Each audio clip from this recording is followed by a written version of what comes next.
Tapi kan ada sisi foto dulu. Sama ngetem. Pambut. Kan nyanyinya langsung kayak gitu. Iya, langsung ke ini aja ke Puade. Ke Puade foto. Oh, kirain nyanyi dari sini ke Puade. Enggak. Puade dulu.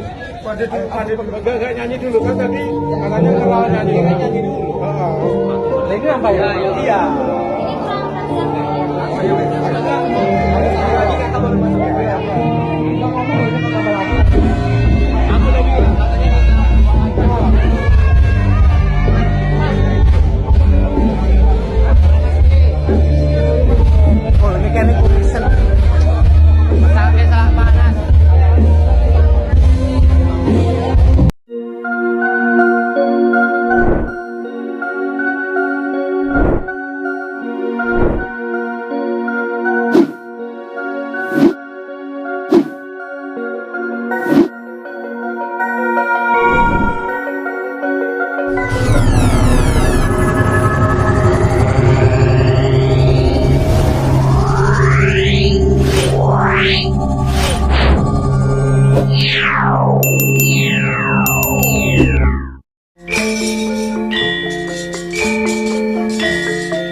kelir ginelar kinarya jagating wayang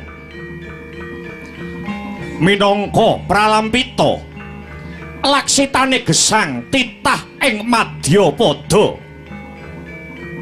manungsa sinebat titah sampurna rumagang kanthi getering rasa nalar kang mulur budi kang luhur pinarcaya dadi wakile Gusti mranata jagat saisine dimen lulus kang sedya manungsa kudu anggadhuh kawruh sampurnaning dumadi saranane kudu maguru.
Mbegegek ugek sadulita hemel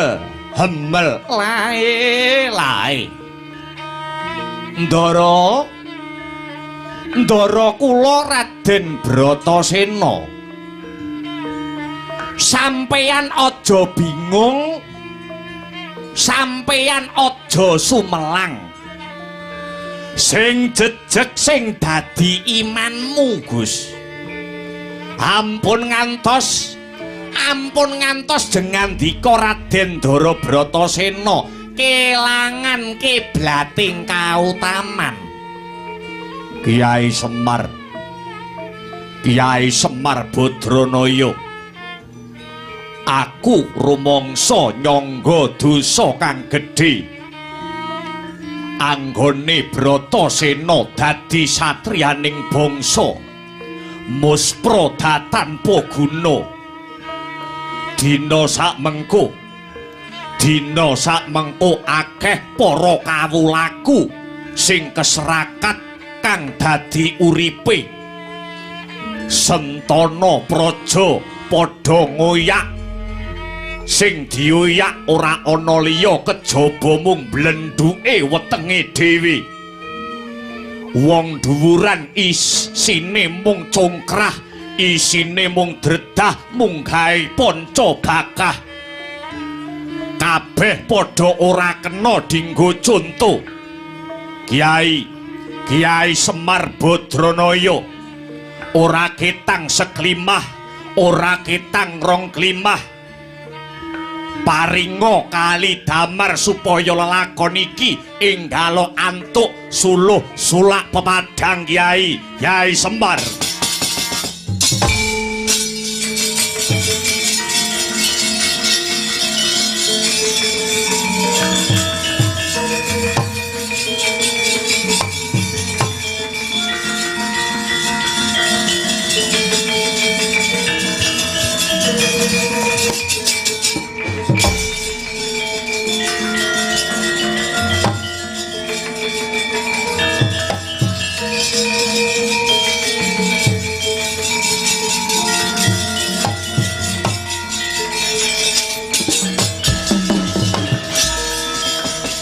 Semareka den prayitna semurire eko ambalik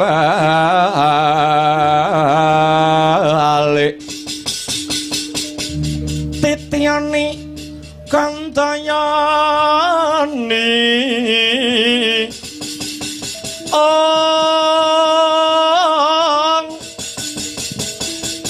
Trisunya Purnama sasi gilar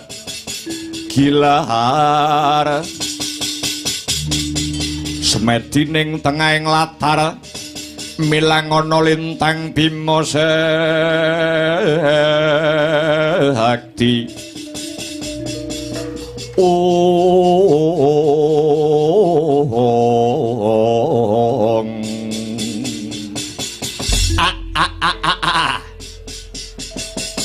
kula saged nggagapi lan kula saged ngraosaken dumateng paiting lelampahan menika Gus. Nuwun sewu kula tak nderek usul Semar badhe nderek matur. Negaramu kuwi wis akeh wong pinter, negaramu kuwi wis akeh wong pinter, saben taun ngluluske lan misuda sarjana sing cacahe ora saithik. Akeh wong pinter ning langka sing kepinterane kala wau dilambari kawicaksanan. Malah majune jaman nadyan mung nganggo piranti sing mung sak gegem parandene ilmu apa wae bisa disinau saka kono.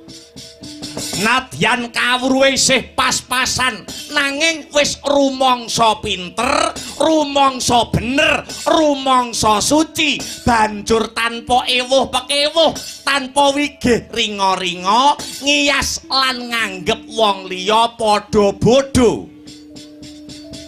Mongko Gus, mongko ilmu niku kelakone kanthi laku. Tegese dilakoni lan kudu ana guru sing njujukake laku. Wong golek ilmu niku hukume wajib. Wong golek ilmu niku hukume wajib nanging mangkate tujuane wong golek ilmu sampeyan ya kudu weruh. Akeh-akehe wong golek kepinteran iku mung ben dadi wong kondang, mung ben dadi wong sugih, dadi wong mulya, wong sing duweni derajat lan pangkat kajen keringan. Mongko gegayuhan niku kala wau sejatine kleru. Gegayuhan sing ngoten niku sejatine kleru merga napa? Merga sari patine ilmu niku tanpa beda kaya pasemone pari. Pari nika saya isi saya ndingkluk. Pari dadi beras, diolah dadi sego, bisa dadi pangan satemah piguna tumrape wong akeh. Ndara Bratasena sing madhep kang sarta mantep sing dadi rasamu. Manggolek ilmu marang guru sing cocok karo rasamu. Men sampeyan weruh, men sampeyan ngerti lamun ta wong pinter.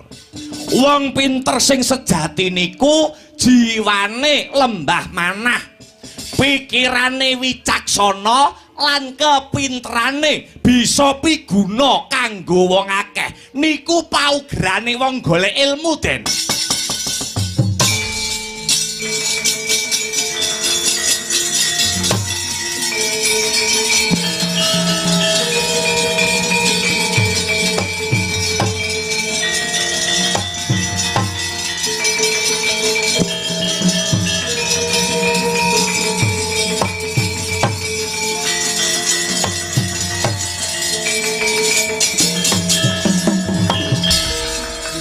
Caritaning satriya linuwe kang maradi mring kautaman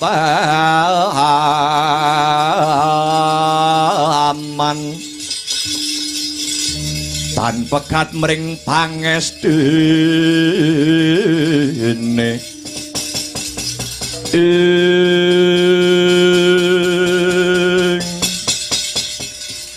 Kyai Semar Badranaya banget panarimaku tuturmu becik bisa kuwawa nggugah marang rasane Bratasena. Aku njaluk pangestumu Guru Durna sing tak tuju. Inggih Gus, inggih. Nanging nuwun sewu, ucap kula niki manggondeli sing kenceng. Kasil lan orane wong golek ilmu niku ora gumantung saka gurune sapa. Kula baleni. Kasil lan orane wong golek ilmu niku ora gumantung gurune sapa. Nadyan gurune pinter, nanging yen siswane niku keset, yekti ora bakal bisa dadi kosok baline. Nadyan to gurune niku ora bener, nanging yen siswane tigen mugen lan temen anggene sinau, yekti sampeyan bakal dadi murid sing pepethingan. Mang budal teng pertapan Sokalima, mang budal teng Guru Durna, sampeyan nganggo tekad satriya tanah Jawa. Muga-muga bisa kasembadan apa sing dadi gegayuhan lan sediamu, Gus.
dadi atur-atur miturut anut sumaramring Gusti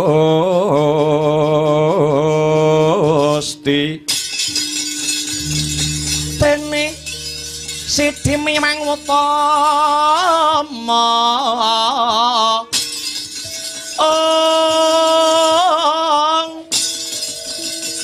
panindak ing praja ngedil bejo dadi bandara parinarapan mring pro abdi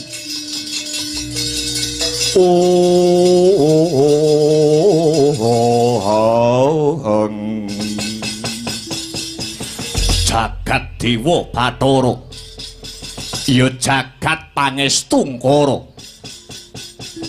Prabu Duryudana iki urip ana negara Ngastina ketoke dadi ratu gegedhuk ning kaya wong urip ijen tanpa kanca tiwas mercaya wong pirang-pirang tibaning padha kabeh mung sarwa lamis ora lair ora tekan batin anggone nyengkuyung adeke Prabu Duryudana ratu ing negara Ngastina Paman Regyana Patih Harya Sengkuni paman kula wonten dawuh tinimbalan anak angger Prabu Duryudana amiji ingkang paman ing kepatihan kula pun Patih Harya Sengkuni kabar wis sumebar pawarta wis warata Bapa Guru Durna badhe gedhekake mungsuh ditumplak sok glogok banyu ngejon paribasane kabeh ilmune Bapa Guru Durna diwenehake dhateng Yayi Bratasena diparingake kalih Yayi Bratasena kamangka sampun cetha ngiglo kang tanpa warana rina wengi uripe Bapa Guru Durna menika mapan manggon wonten ing negara Ngastina mriki kula pun jubriya wiwit wingi-wingi Duryudana pun jubriya wiwit wingi-wingi ngingu guru siji ana kene malah dadi penyakit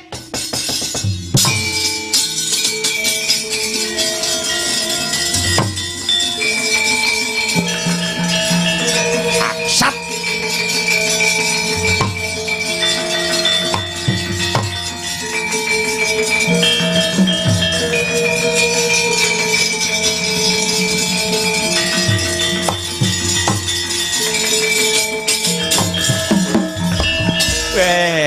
dalah kula nuwun sewu ngger nuwun sewu Kakang Pandhita Durna niku lair batin anggenipun ngabdi dhateng negara Ngastina mriki sing ngomong sinten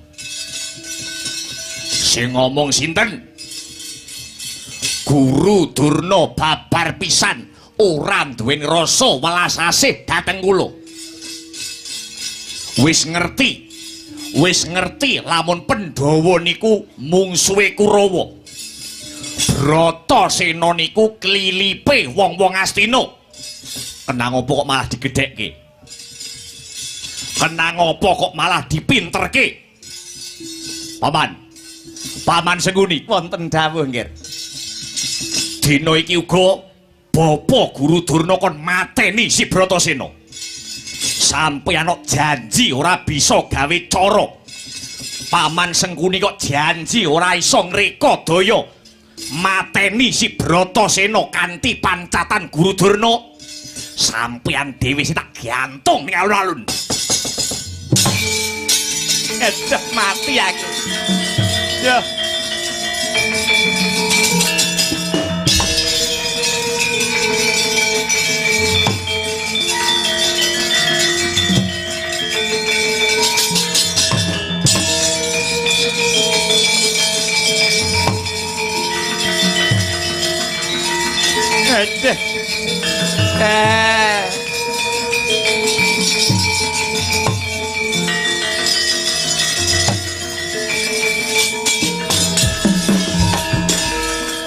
Hangudari Tyasra riwut ora wedi ora wat-wati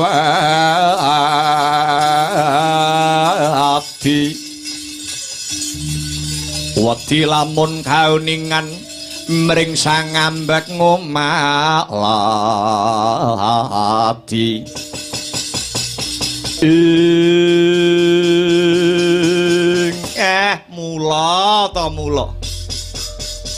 mula ta mula layak aku mau bengi sengkuni mau bengi kok ngimpi dirubung sendok aduh ketiban awanget awake sengkuni iki alah Kakang Durna kowe biyen dikon ngabdi ana Ngastina kene supaya bisa Ngastina kene gawe tentrem supaya bisa Ngastina kene gawe ayem kang sarta tentrem ning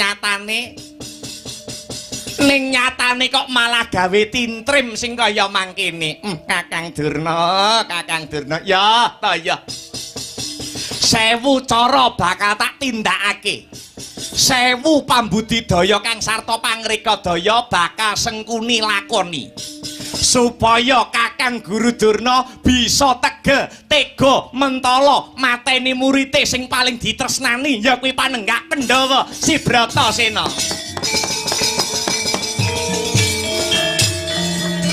Hangudari Tyasra riwut ruwete rawat mati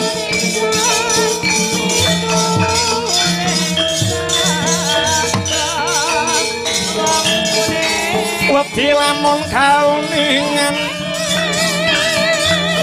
mring sang ambek ngomalati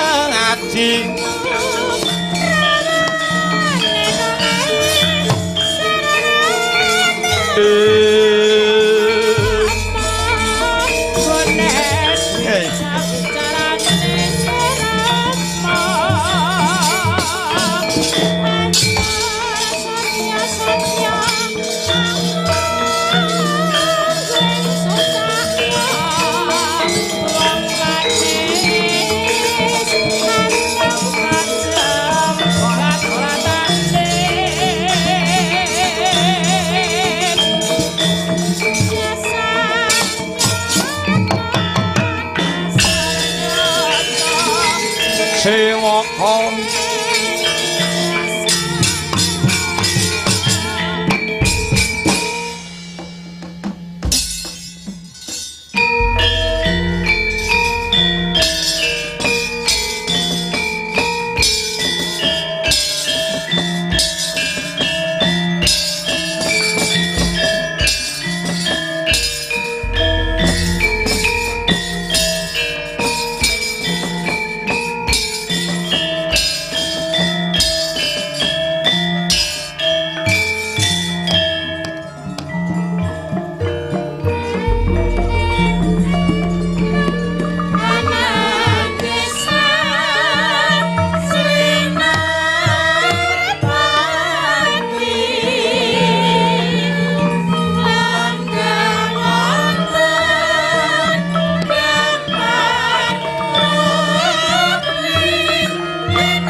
Bijil langanira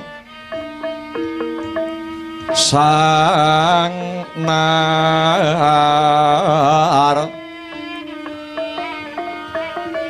pati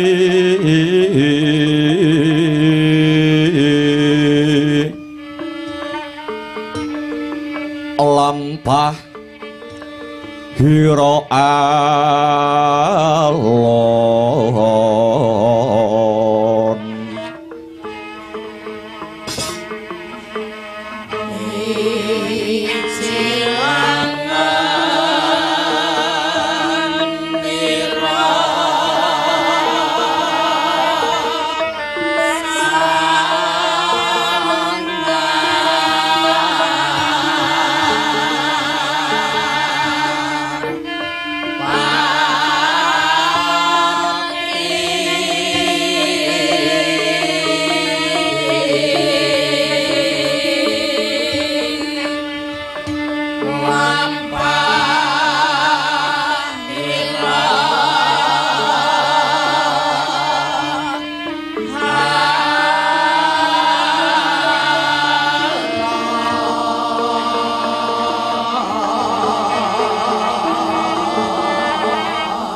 kinarabak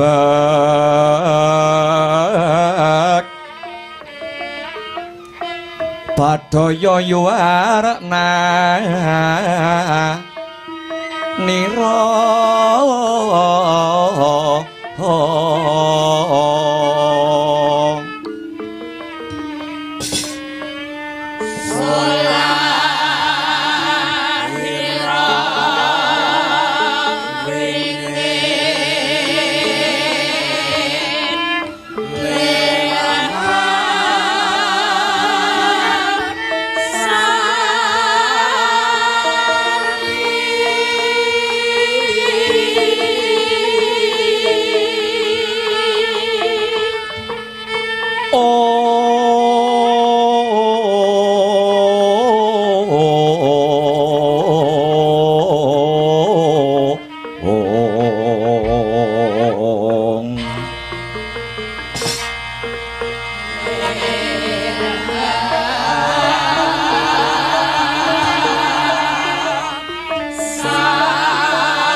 Sari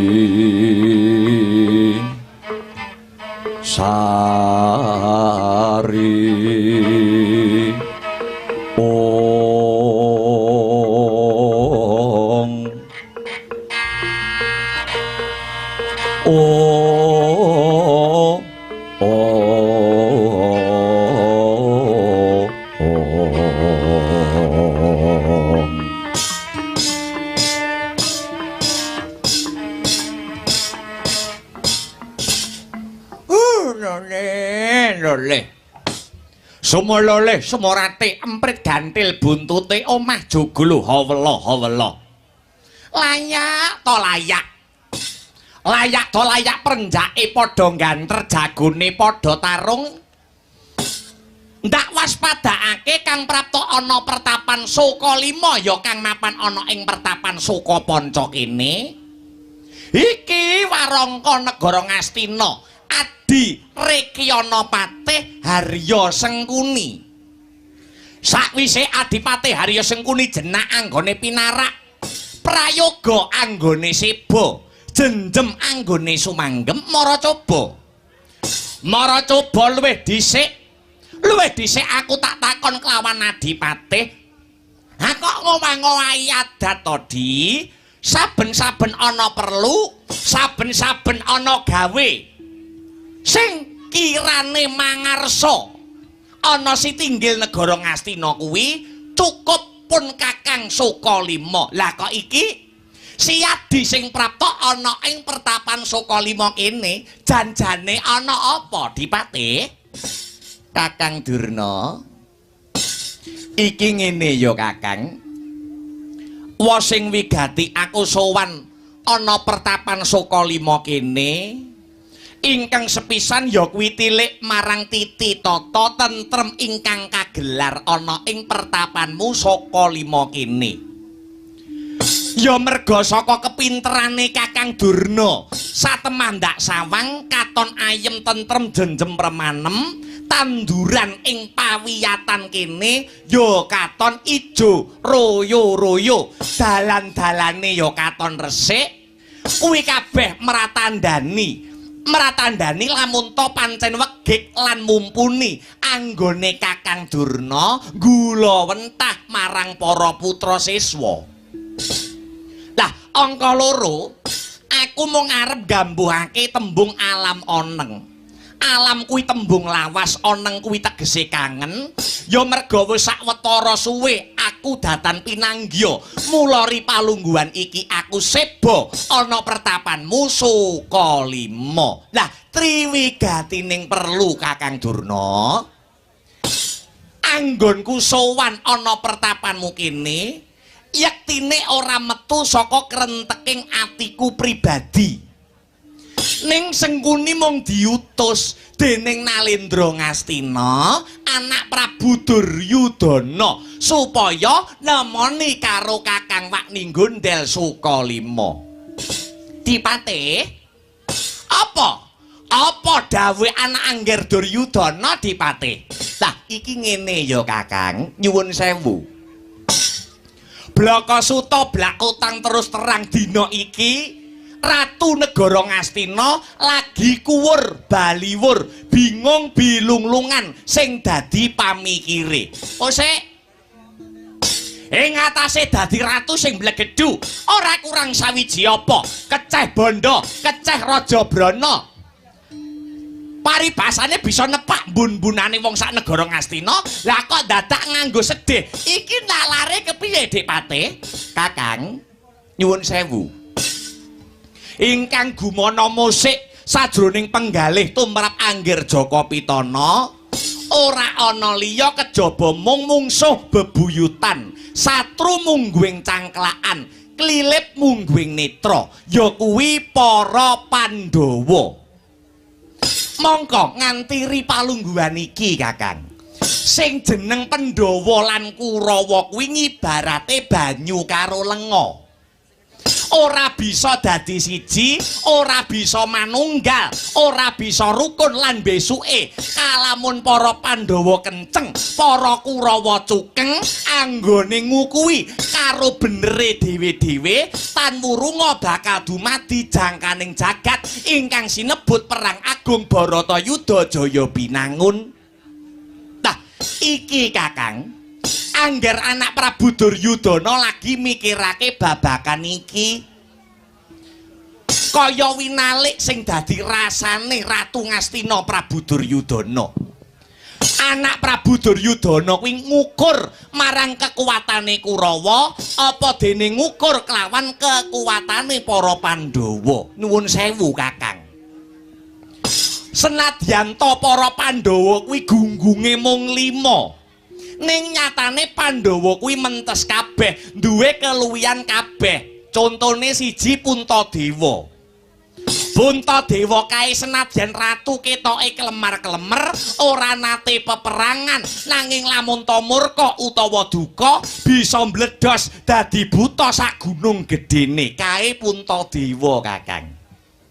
Angka 2 panenggak Pandhawa si Werkodara utawa si Bratasena. Kadigdayane mbrebeki jagat. Sapa manungsa sing wani perang mungsuh Bratasena saiki jajal.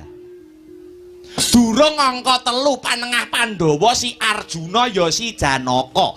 Wong lanang ngelem karo kasektene, nek wong wedok ngelem marang kebagusane. Tur duweni ketrampilan ingkang mrojol ing akerep, punjul ing apapak, prigel anggone olah jemparing. durung kembar kemanian si Pinten utawa Tangsen utawa Nakula kelawan Sadiwa. Nah, saiki balik pirsanana murid-muridmu para Kurawa, Kakang. Kurawa kuwi nadyan cacahe 100 ning ngrembyah kakean cacah ngreda kakean jiwa ing atase wong 100 kok siji-siji ora ana sing mumpuni, siji-siji ora ana sing menjila, siji-siji babar pisan ora ana sing dadi. Iki janjane kepiye, Kakang? Mongko wis cetha pratela lamun Pandhawa lan Kurawa kuwi anggone sekolah padha, gurune ya padha, kabeh jebolan saka sekolahan kene, sekolahan Pertapan Sukalima kene. Ing atase Pandhawa lan Kurawa padha-padha siswane Guru Durna, kenang apa dadine kok beda, Kakang? Lah angger Duryudana duweni panggerba. Lamun to pancen ning kene ana guru sing bancinde banciladan, pancen ana guru sing pilih kasih, guru sing ora adil. Pandhawa 5 dirangkul ditresnani Kang Sarta dipinterake, nanging Kurawa 100 diumbar ora digagas karo guru kuwi mau. Nah, aku tekan Sukalima kene, Kakang. Aku tekan Sukalima kene iki mung bakal miterang kanthi gamblang marang Kakang Durna.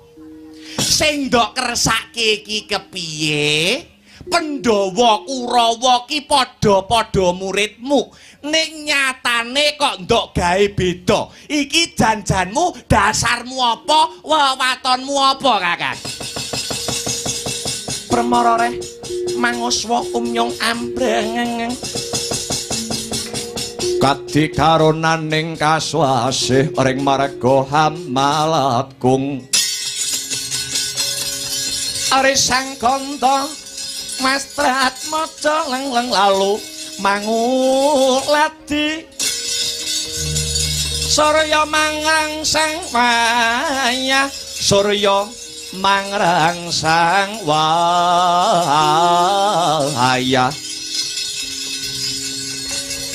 Umyus Hamara mayanto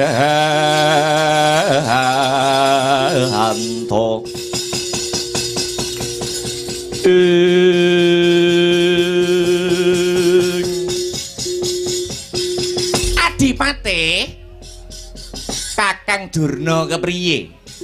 Nuwun sewu ya, Dik. Gawean sing enteng kuwi ora ana liya siji ngrasani loro maido. Tak baleni. Gawean sing gampang dhewe kuwi siji ngrasani loro maido. Kowe ora ngrasakake kaya ngapa to abote dadi dwija, kaya ngapa to abote dadi guru. Dadi lan orane murid kuwi gumantung Triwiyata, Dipate. Gumantung Triwiyata. Triwiyata kuwi apa, Kakang? Triwiyata, tri kuwi 3 wiyata kuwi tegese pasinaon. Dadi lan orane bocah kuwi gumantung 3 perkara sing sepisan, ya kuwi panggula wentahe Rama Ibu ana ing dalem, angka 2 piwulange bapak ibu guru ana ing sekolahan, dene ingkang 3 srawung utawa lingkungan. Kuwi sing nemtokake bocah mau apik apa ora. Gumantung 3 perkara kuwi mau, Dipate. Nalare kepriye, jlentrehe kepiye, Kakang Durna? Nah, saiki upamane ngene. Nadyan to panggula wentahe Rama Ibu ana ning dalem kuwi apik. Piwulake guru ana ing sekolahan ya becik. Ning yen lingkungane kuwi lingkungan mrosal. Ora aneh, ora mokal. Dadi anak ya anak sing angel ditata. Dadi anak ya anak sing angel diatur. Saiki mara gage sawangen, Dipate. Sawangen para Pandhawa kuwi anake Dewi Kunti Talibrata. Rina wengi tansah nyebul donga marang para leluhur. Ora kendhat anggone paring pitutur luhur marang anak-anake ya kuwi para Pandhawa. Lemek guru nggone sapa? Lemek guru nggone Durna.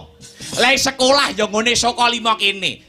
Srawunge Pandhawa karo sapa? Srawunge Pandhawa karo Punakawan. Mligine Semar Badranaya karo Semar mesti dituturi marang budi pekerti ingkang luhur. Saiki aku genti takon karo para Kurawa Dipati.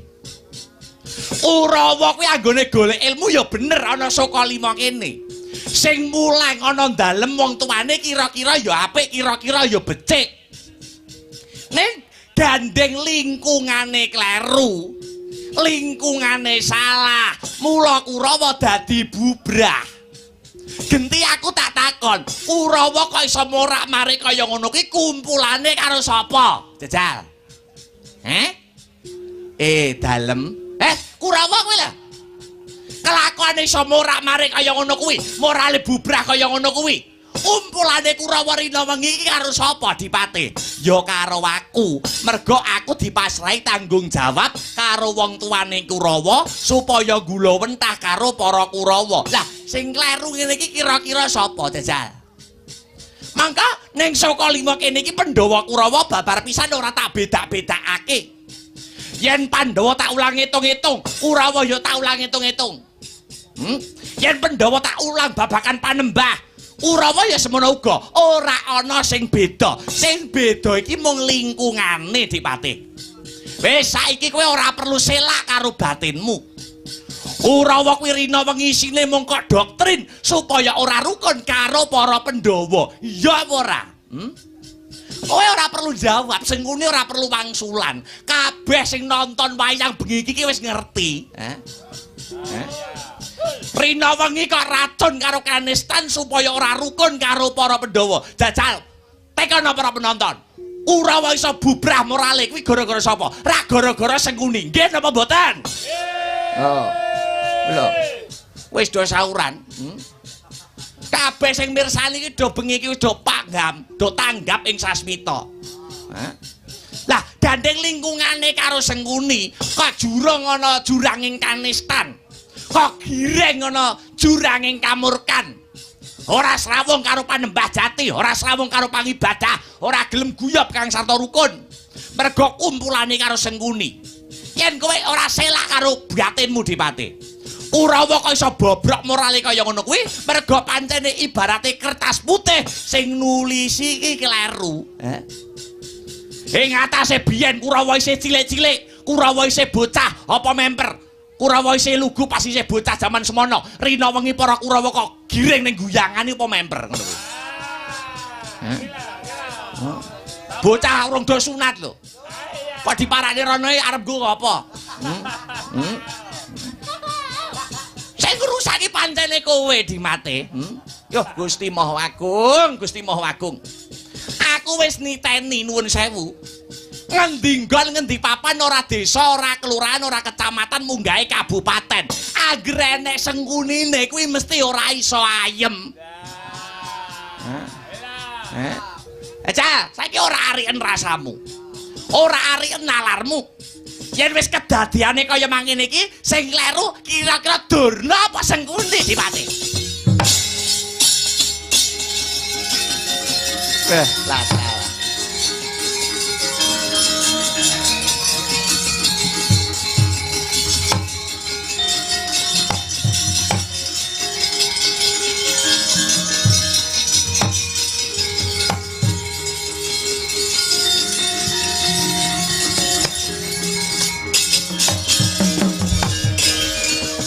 Leng-lenging driya mangu-mangu mangun gong kanduhan rimang oler lena tanpa kahanin ing oler lena tanpa kanin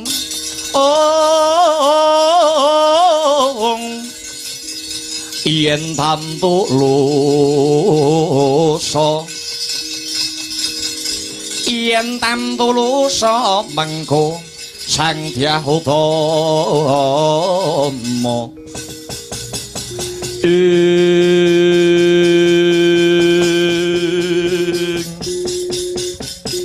Kakang Durna. Piye?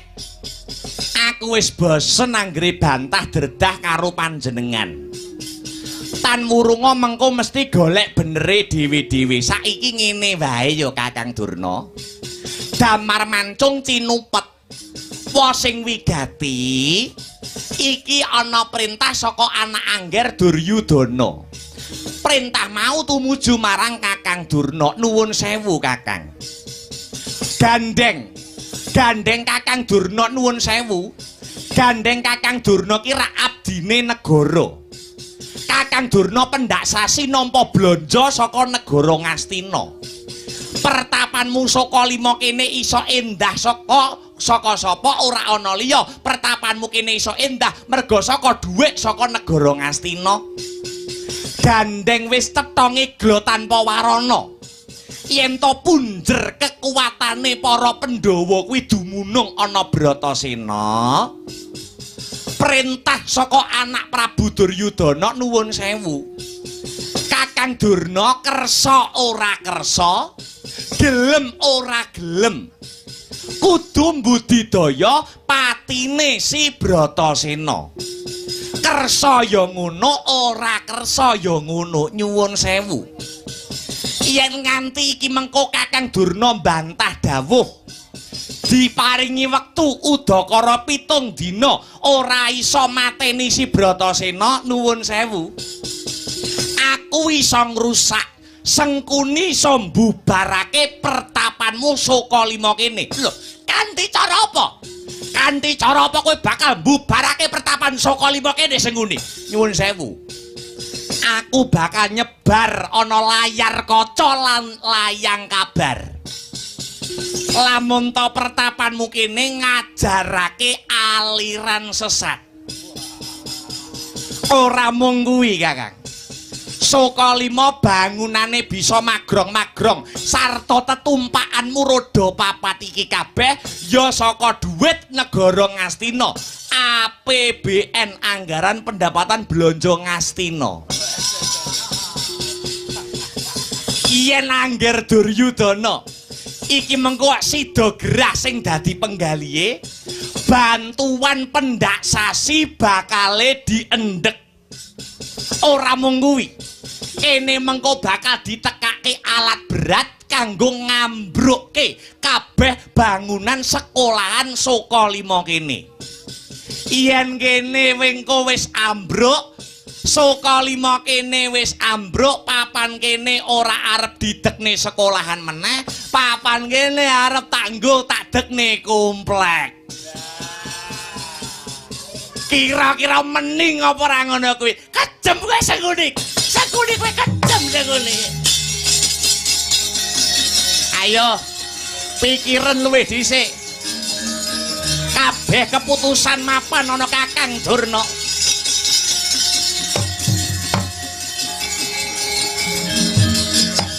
Aku bakal mapan ana pepungkuran. Pikiran ora arikan rasamu. Aduh mati aku piye iki.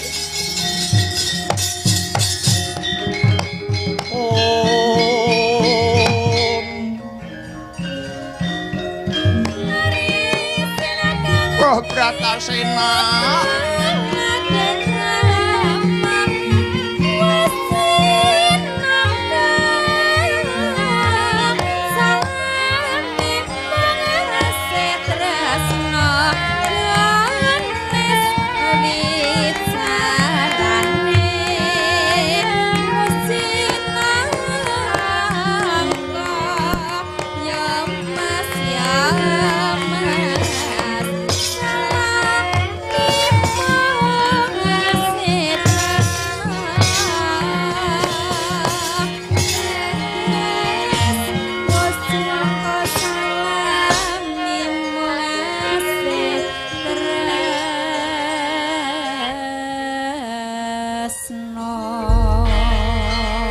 Hanjarah kang puspitorum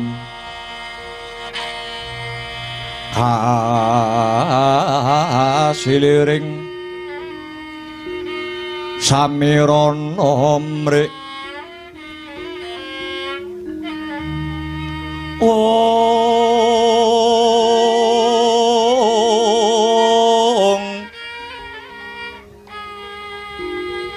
sekar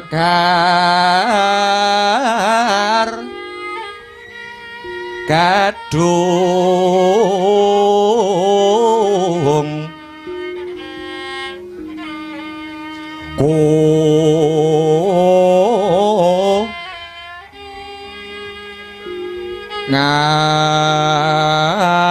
ngas gandanyo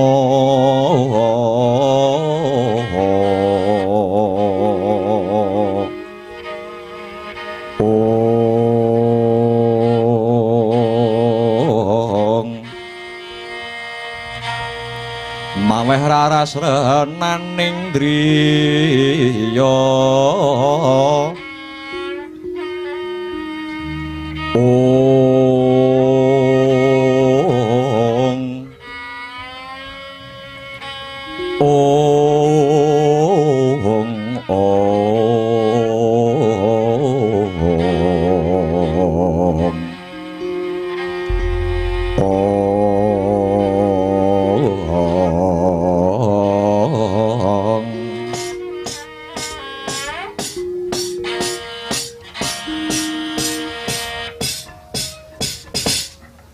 Durna guruku Bratasena kepiye?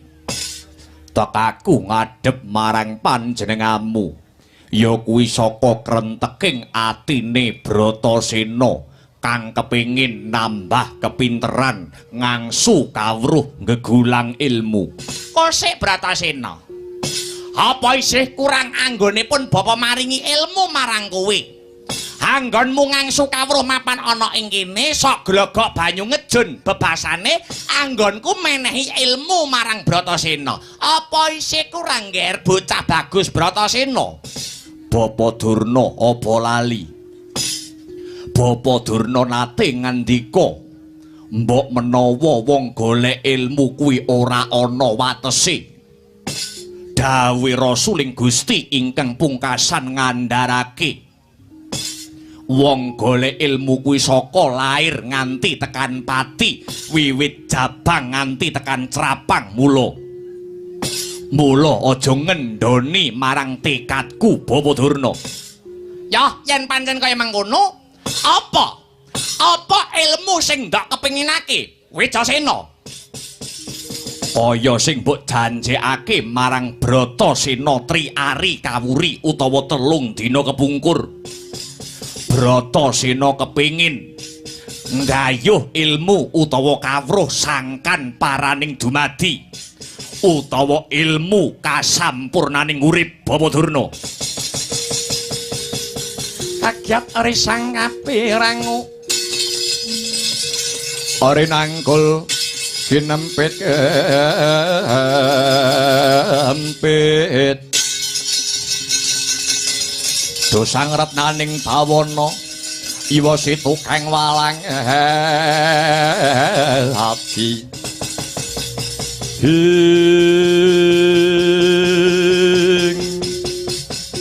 kawruh sangkan paraning dumadi Bratasena. ya pancen kapara nyata Ya jagat Dewa Bathara ya jagat Pangestungkara. Bratasena, kawruh kuwi pitukane abot lho Bratasena. Syarat saranane ora gampang. Ora mung bondo ning sisip sembire, luput katuranggane, nyawamu sing bakal dadi korban. ora peduli wis kadung madhep kang sarta mantep rasane Bratasena. Kabeh mau ana syarat-saranane. Syarat-saranane apa maragake kandhakna Durna guruku? Bratasena, Piye?